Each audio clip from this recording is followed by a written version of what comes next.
Hey, welcome. Today's recipe is coming to you all the way from Évora, Portugal. Évora is a small town in the Alentejo region of Portugal. This is the heartland of Portugal. This recipe comes from the convent of Santa Clara in Évora. It is another example of a famous dessert that was started at a convent in Portugal. There are many desserts like this, the pastéis de nata, the Jesuitas. I have that recipe if you want to check it out. A lot of these recipes were started in those areas, and something that's really common to those recipes is the use of a lot of egg yolks. A big reason for that is because they used egg whites to press the habits of the clergy. Egg whites were used in making the wafers for Holy Communion, and they were also used to clarify wine. The dessert is known as Encharcada de Ovos, which means, encharcada means to soak. It's egg yolks that are cooked in a sugar syrup and then put into, you could use a lot of different things, like a little ramekin dish if you want to do them individually. You could put it in a larger shallow bottom like casserole dish and just scoop out individual portions and put it on plates. And today I'm going to put it on a false bottom tart pan, which will allow me to pop it out and cut it like in little triangle shapes. Besides Encharcada de Ovos, this town is also known for the Capela de Ossos. That means the chapel of the bones. So thousands of years ago, the cemetery was getting too full and the monks dug up all the bones and made a chapel out of the bones. So all right, the first step is we'll peel some lemon rind to put in our sugar syrup solution. And we'll need about a teaspoon or two of lemon juice. This is optional. When I went to culinary school, the French chef I used to work under used to say, lemons are like women. The more you roll them, the juicier they get. So you want to roll them, break up the cell structure in there, and squeeze out. It's probably about a half a lemon or so. I'm going to put in a quarter cup of water, 2 cups of sugar. Just pour it right in the middle there. Try not to get it on the sides. And then I'll mix in the lemon juice. The lemon juice, the main purpose of it in there is to prevent crystallization. So it breaks apart the sucrose molecule a little bit. So it's fructose and glucose. And when you have 2 different molecules, it's harder for it to form a crystalline solution. So that's why you put the lemon juice. So you want to get this up to about 215 to 225 degrees Fahrenheit. So we're there, 225. You can see that process is fairly quick. Just want this to cool down a little bit, because if we added the egg yolks straight to this mixture, which we're going to do, but right now it's just too hot, it would cook the egg yolks immediately, where we want that to be a gentle process.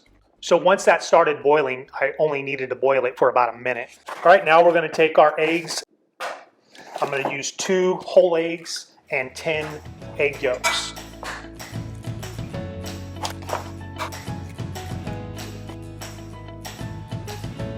All right, now we'll put our whole eggs, 2 whole eggs in there, our egg yolks. You don't need to get a lot of air into these, but you want to just make sure you incorporate it and blend it well.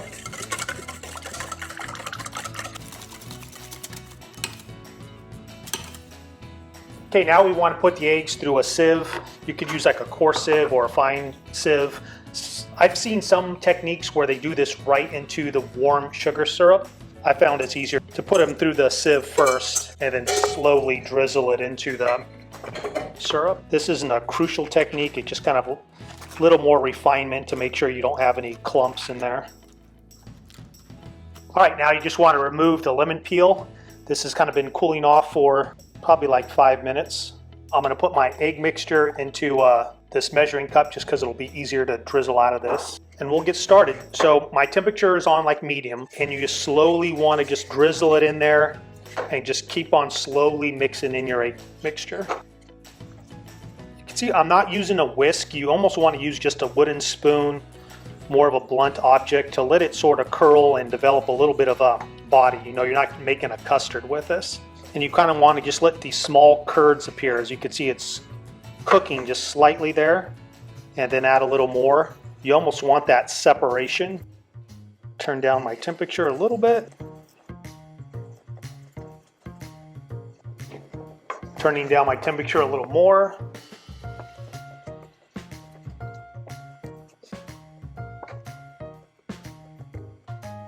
All right, the egg mixture is entirely in the sugar syrup. After you put in the eggs, you want to let it cook over low heat for about an additional 5 to, say at the most, 10 minutes.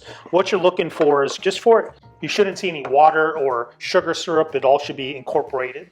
You see how I stir it and I don't see any water. It's all just one egg mixture. There's no water, there's no sugar syrup. This has been going over low heat for about 7 minutes and I think it's ready. My oven broiler is preheated, so the heat's coming from the top. I have the top rack pulled up near the top so it's closest to the burner. Caramelize the top just like you would a creme brulee or creme caramel. There's no set time because each broiler, depending on how close it is to the top, it's going to take a different amount of time. So I would say at least every minute you want to keep an eye on it. You know, you want to peek in there. Now you can pour it into a false bottom pan, a casserole dish, a ramekin if you're doing it individual servings. I'm not sure if it gets more decadent than this. A bunch of egg yolks and sugar. But this is kind of a base for a lot of Portuguese desserts, including the famous one from Portugal called Tentugal, where it's put in filo pastry. So you could double this if you want this to be like a thicker dessert that you cut it in thinner slices if you like that appearance better. But we'll get this in the oven right away.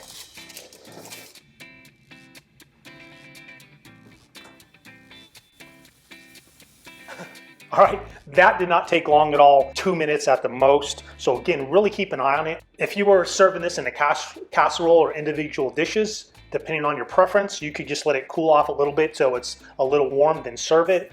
Or you could let it cool off completely in the refrigerator and serve it chilled. Now I'm just trying to separate the egg mixture from the side of the pan a little bit so it's easier to pop it out from the false bottom of the start pan. Since I'm doing this in a false bottom pan and this time I'm gonna try to cut it in pieces, I'm gonna let it chill completely. So this has been cooling for 4 hours.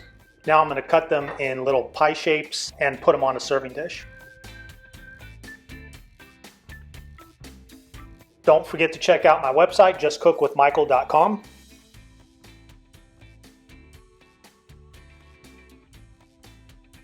Thanks for joining me. Now you can make ovos Encharcada from the convent of Santa Clara in Évora.